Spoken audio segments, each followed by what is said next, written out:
এই ভিডিওটা অন করার মূল কারণ হচ্ছে আমি অনেকগুলো গ্রুপে দেখতেছি যে আমি ভাইয়া এত পয়েন্ট পাইছি, আমি কি এই টেক্সটাইলে চান্স পাবো, আমি ভাইয়া অত পয়েন্ট পাইছি, আমার কি চান্স হবে টেক্সটাইলের এই ডিপার্টমেন্টে। তো প্রথমে বলে যে পয়েন্ট ওয়াইজ আপনি কি করবেন।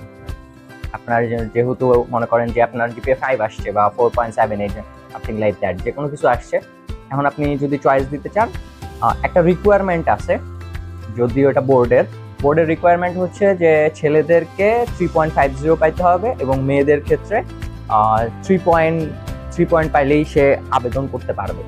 অ্যান্ড আপনি যদি একটা তিতা সত্যি কথা শুনেন, সেটা হচ্ছে যে গত বছর ডিপ্লোমায় যতগুলো সিট ছিল তার ম্যাক্সিমাম ফাঁকা ছিল। তো বলা যায় যে আপনার মানে চান্স আছে যে আপনি যে রেজাল্ট করছেন সেটা যদি মোটামুটি একটা অ্যাভারেজ রেজাল্ট হয়, তাহলে আপনি যে কোনো ডিপ্লোমা ইন টেক্সটাইলের যে কোনো সরকারি ইনস্টিটিউটে চান্স পাইতে পারেন। Not sure,